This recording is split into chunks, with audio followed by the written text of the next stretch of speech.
Well, there you go. You heard it from the minister. It's getting warmer in the north. All right. So thank you for those insightful comments. Thank you for the overview of what's going on from the Highways and Public Works and Minister Environment perspective.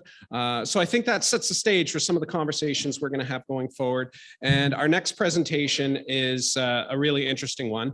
First, I want to talk a little bit about how the sessions work. It's a hybrid event. So that means we have people here in the room, of course, and we also have folks online.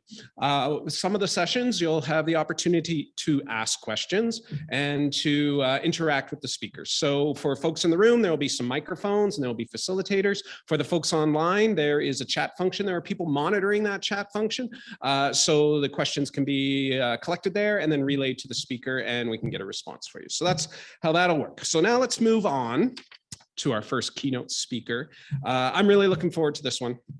So all the way from Canberra, Australia, we're going to hear from Stephen Costa. Stephen Costa is an open data advocate who has a passion for bringing people, communities, organizations together through the use of technology. He knows how to leverage transparency and build a culture of trust and sharing in any organization. He's worked closely with government bodies, multinationals, and single-person organizations to develop customized solutions that help organizations create meaningful change with open data. Stephen holds a Bachelor of Economics from the Australian National University. He's a recognized figure in the global,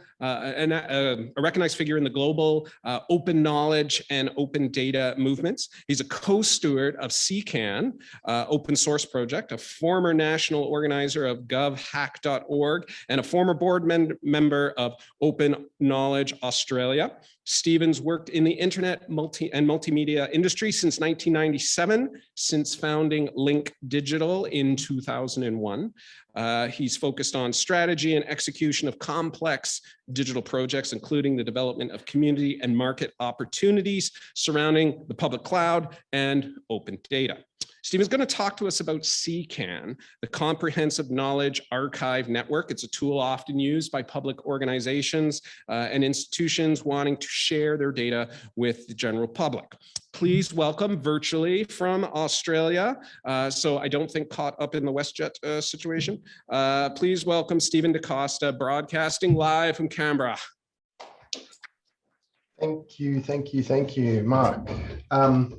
So, I think the stage has been set. There's some big topics coming up for the next couple of days. The environment with climate change, economic development, innovation, entrepreneurship, and Indigenous sovereign data, all really big topics. But thank you to Paul Connor, who's invited me to come in and participate in the keynote to start this off. I'd like to think that getting the ball rolling, given that a lot of the folks are in the Yukon there, it's going to be a small ball. It's going to be a simple ball, a little snowball, and we'll get it moving through the day and over the next couple of days. So CKAN 101, it's a very simple demystifying what CKAN is and how you can use it to run an open data program. I'm just going to go through the very basics and do a bit of a live demo. And then later in the day, I do have a talk where I'll go through more complex builds, but this will be a very simple 101 for folks who've never really experienced the data publishing process that CKAN provides. So I'll just share my screen. Hopefully it goes well.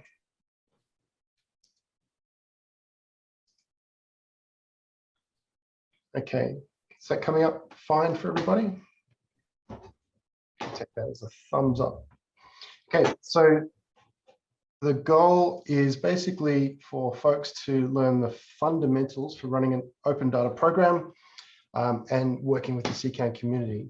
So what CKAN is, it's a data management system.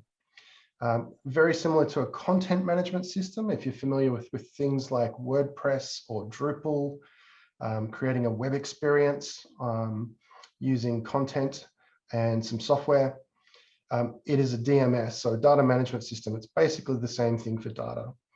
And it can be used to create a variety of solutions. And the three sorts of ways that it often manifests, often enough in just a single portal, is as a data portal, an access gateway for discovery and access of data for end users, a data catalog. If you think about the categorization and the collection, identification, the metadata, descripting of all the assets that you might have as an organization, and as a repository, a storage location, and a tool for helping to store data as well. So effectively, a lot of the catalogs, and I'll use catalog, portal, repository probably interchangeably, all do these sorts of things. Some of them might only do one or two of them.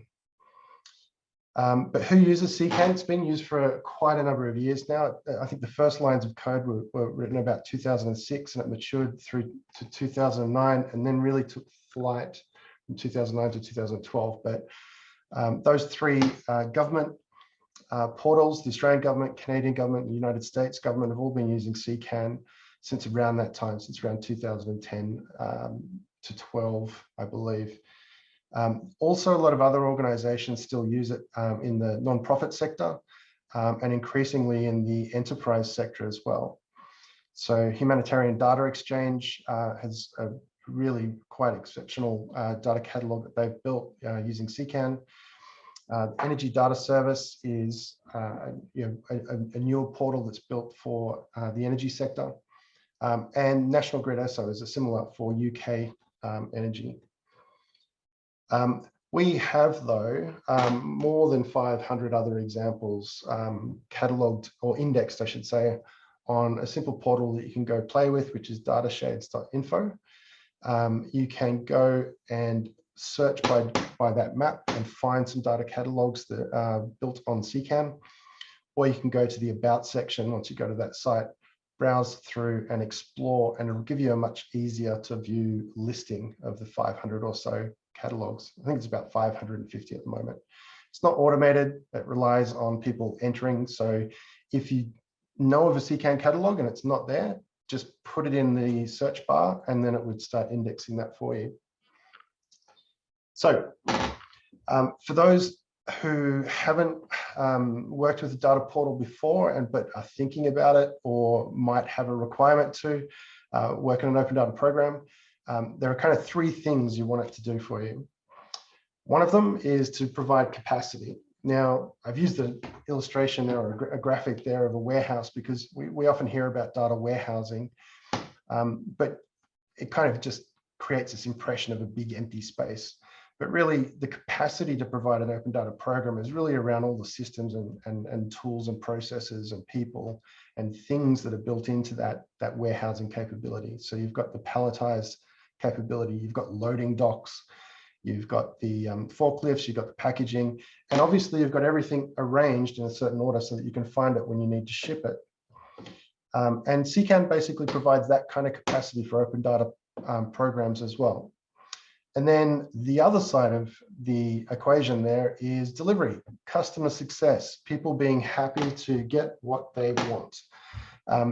And there's a lot to unpack there in terms of the actual experience of discovering and accessing data, if you consider it from that point of view. But the idea is just basically that CKAN will help you with those two ends of the spectrum and everything in between.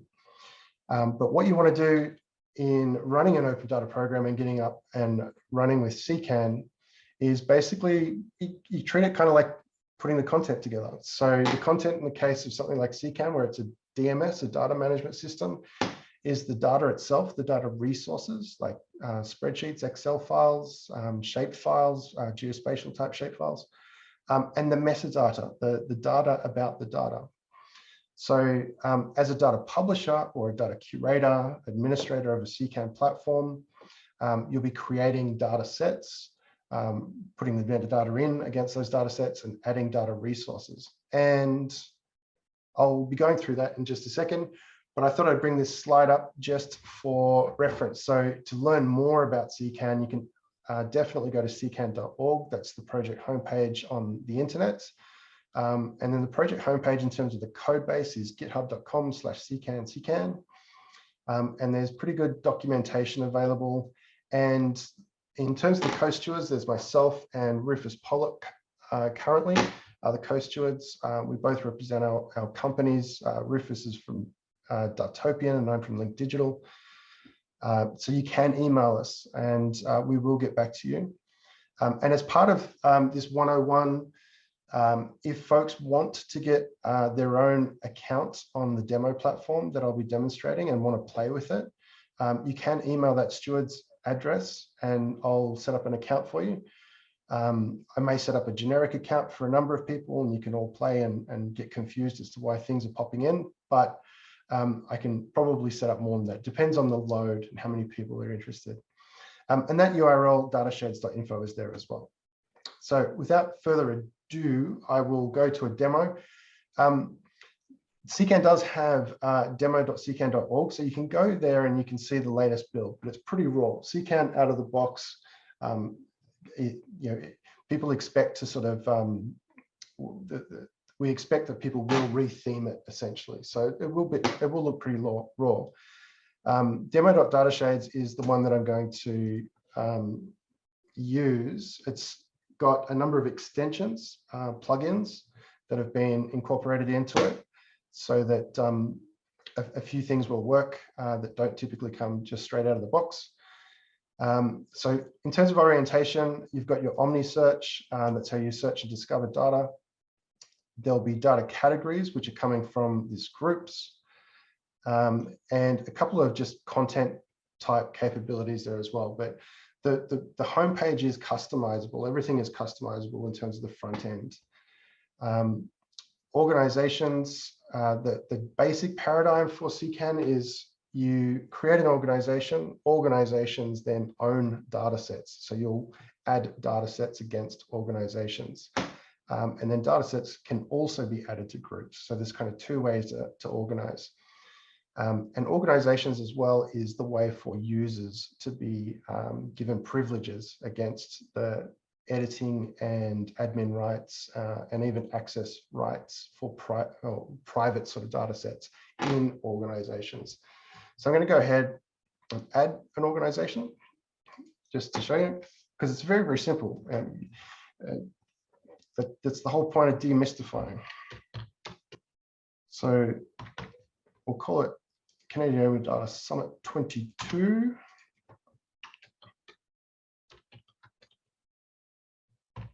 Description, upload a graphic that I have prepared earlier. So the organization is there. People who visit the website, they can, once they're registered, they can actually follow organizations. And so once they're following an organization, they'll see in their activity stream when that organization adds new things.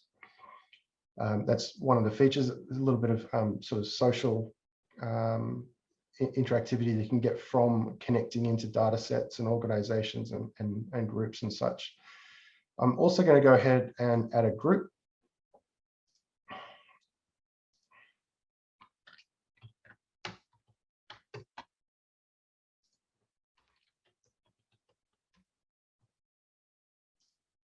So we'll create a Whitehorse, welcome to Whitehorse group.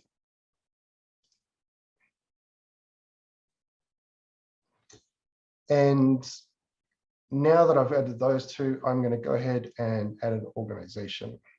Add a data set. So adding a data set, everything in CKAN is basically on screen. When you need it, you'll find the buttons. I am logged in as the platform admin, so that's why all these buttons are available to me. So the first thing you do is create the data set. This is the information about the data that you're going to collect. So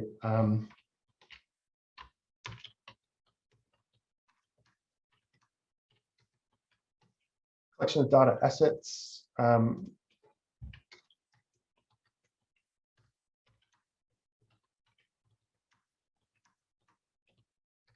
Typically, you'll have information about the program that generated these data assets. So if it's a public program, you would have information about it. You might put tags. You can have named vocabularies set up. Everything that's in here in terms of the metadata is easily customized. So this is a fairly vanilla set of metadata tags. And then the organization, I'm going to select the Canadian Open Data Summit 22. And visibility, you've got two settings at the moment out of the box, private or public. And for customizations, you might often change some of those visibility settings to things like draft, and you can implement some workflows as well. But that's about it. I don't have to really do much more for that. And I will have my data set ready to add some data to. So I'll go and select some data, baby names that I downloaded from South Australian government open data platform. Better give it a better name.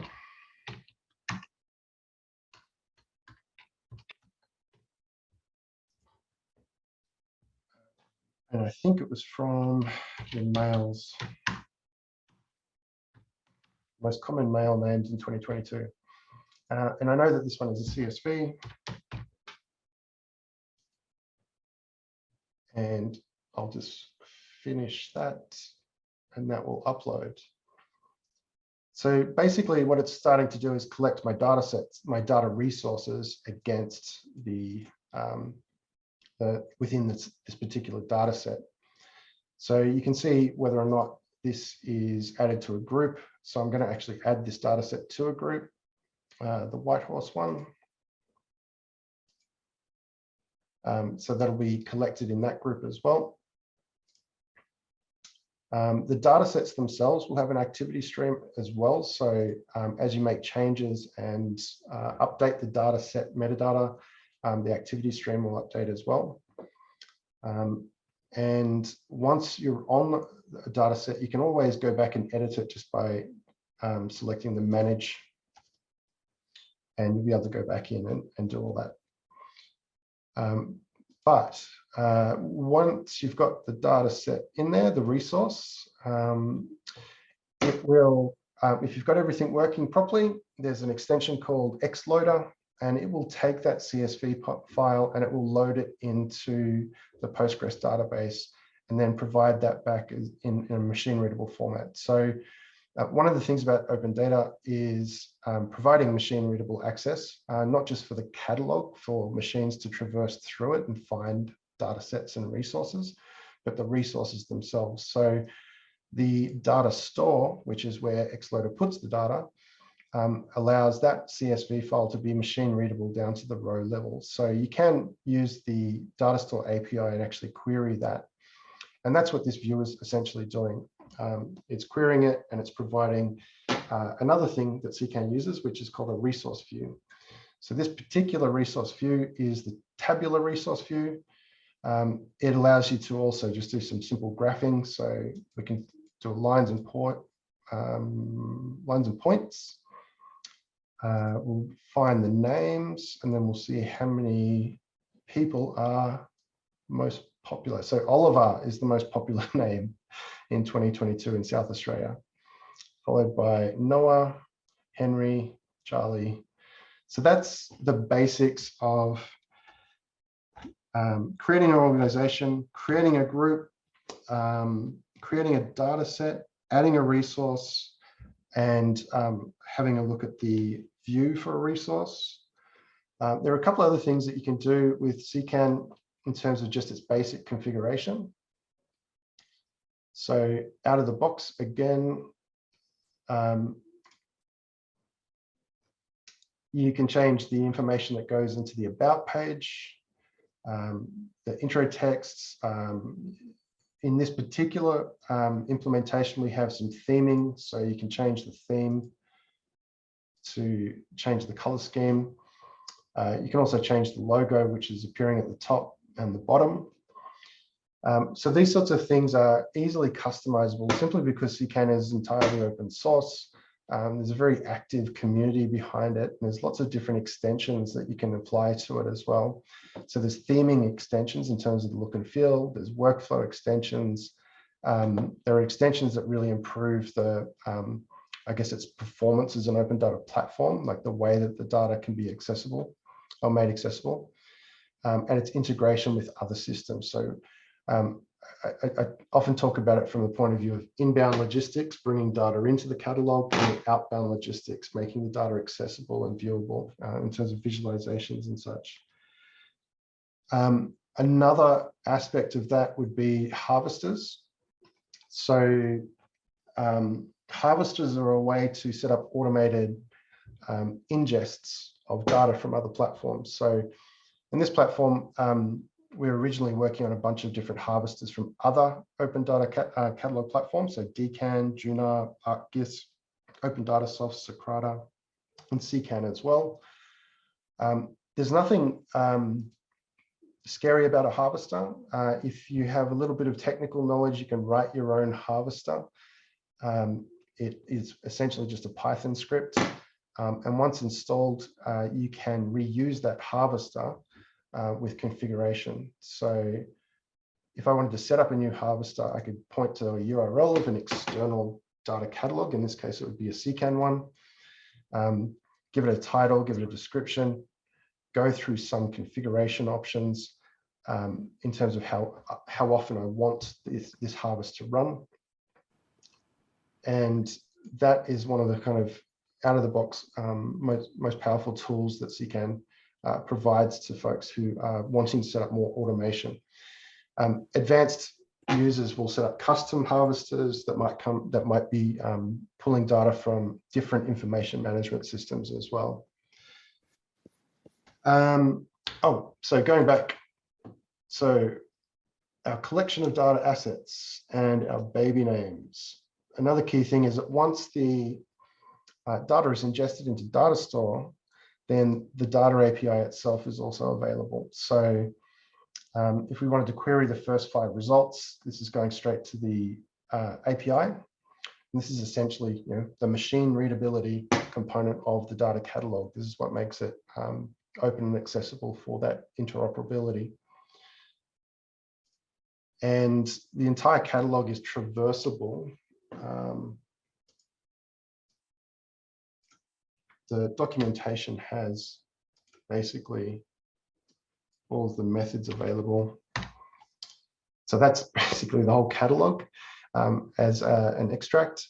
They're the packages, they're the data sets with the ID numbers. And then you would query through that, traverse down into it, query the data sets, get all the metadata about that, including the resources, and then query into the resources themselves.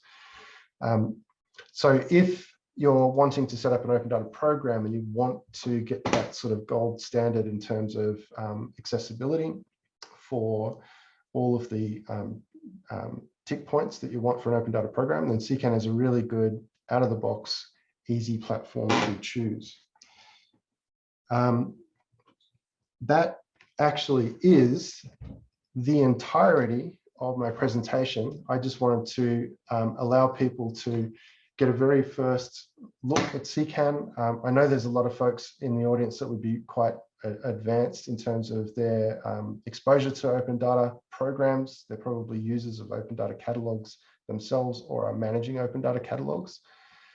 So from this point, I just wanted to see if there are any questions, take those questions and have a discussion further about what CKAN can do. I can stop share.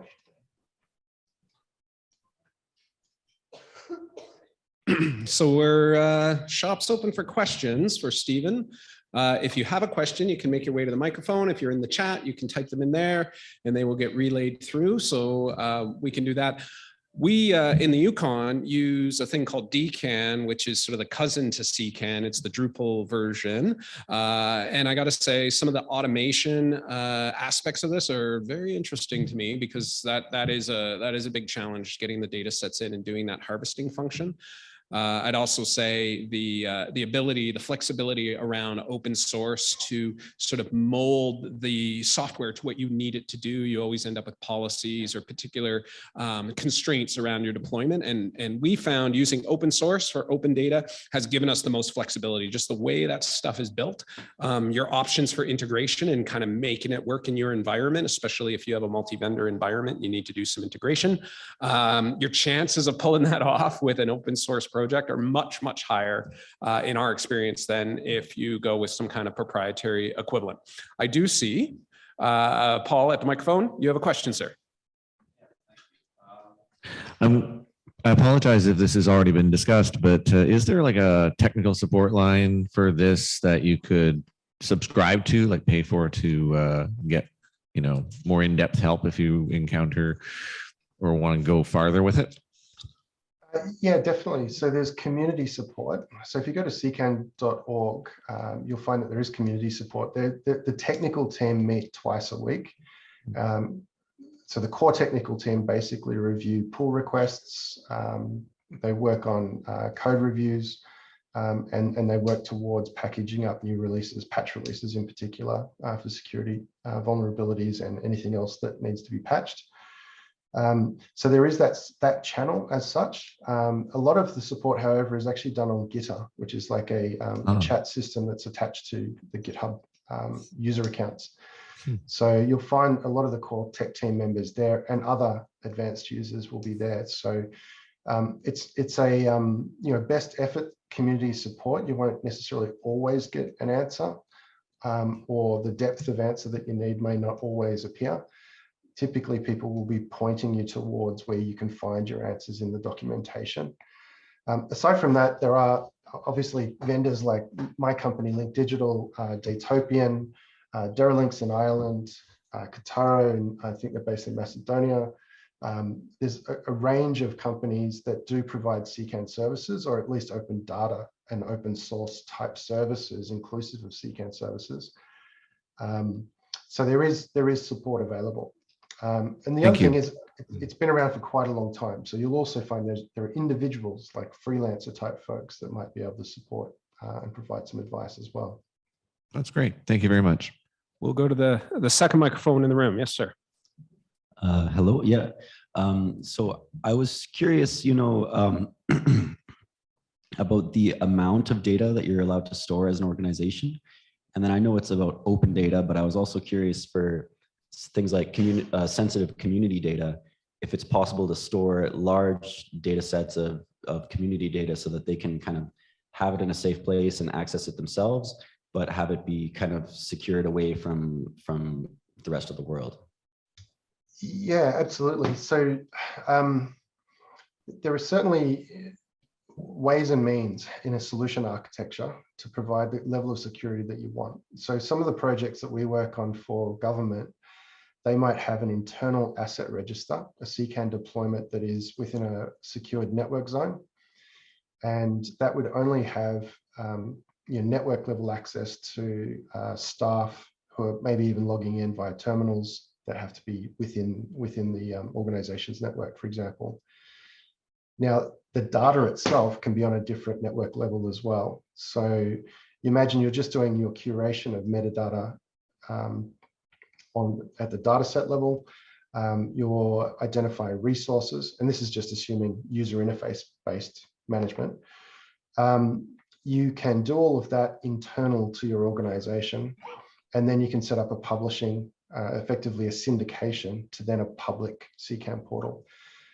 Because CKAN works so well in terms of machine interoperability, you can either syndicate from one CKAN to another, or you can harvest from a CKAN from another.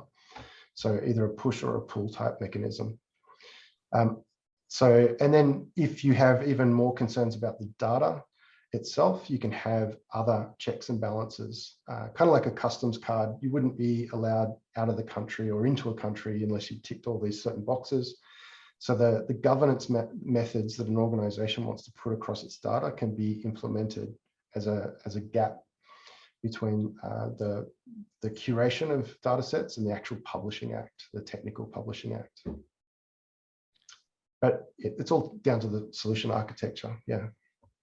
Yeah, and then I guess the other part of the question was how much data can each organization upload and have reposited? Yeah, well, there's effectively no limit.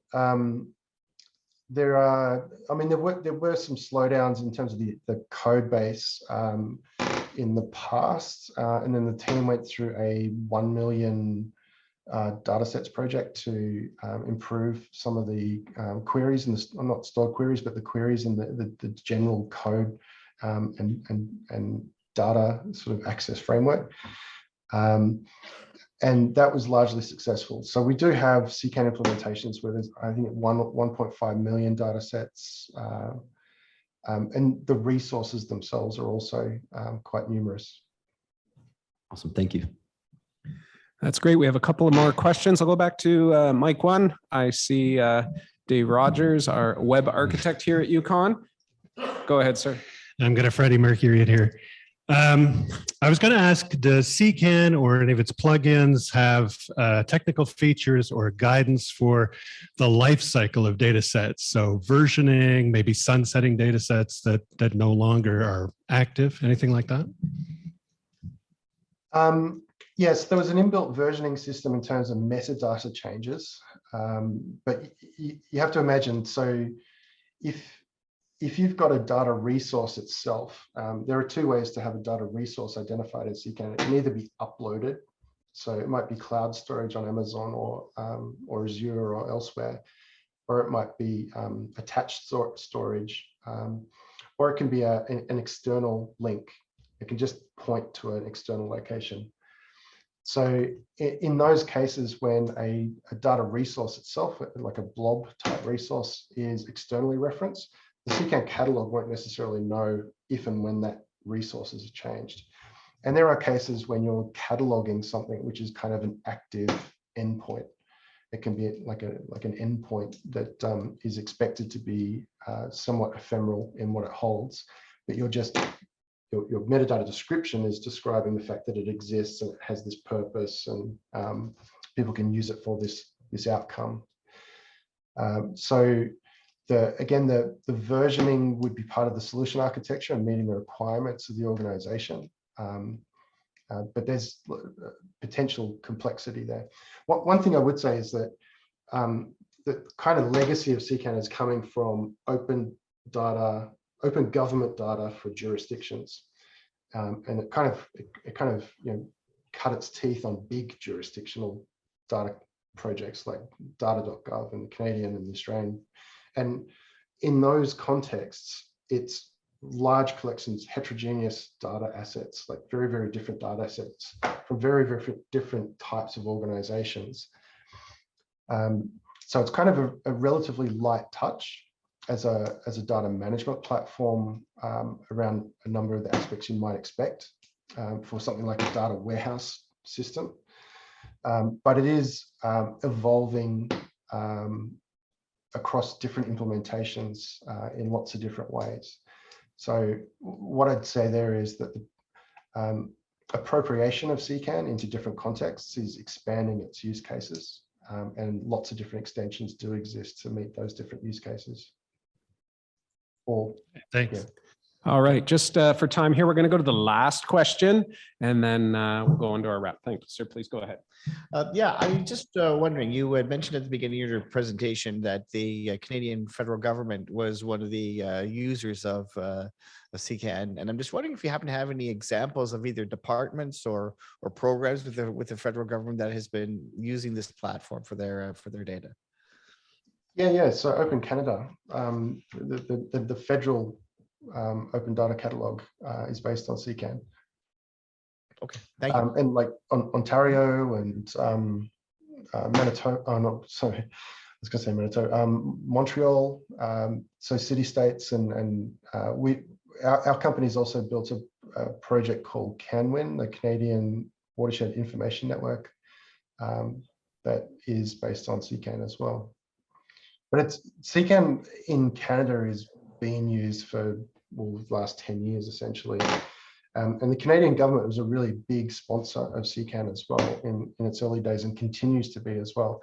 In the core tech team, Ian Ward has been there for, I think, pretty much the last 10 years, maybe 11. And he works on the Canadian Open Data Catalog. He's been a big contributor. Great. Thank you very much, Stephen. Thank you very much. I like this conference because you learn about ideas that will just expand your mind, but you also learn a lot of practical things that you can take home and use. This is one of those things that if you're thinking of setting up an open data program, if you're thinking that your organization needs a tool, needs a method, a way to share the data you have, this is an example of a tool that you can go implement at a pretty low cost and effort, and then start to build from there on an open source basis. So Stephen, thank you very much for joining us. Thank you to the internet for bringing you to us. And we'll look forward to catching up with you offline. Thank you very much. Stephen DaCosta. Thank you.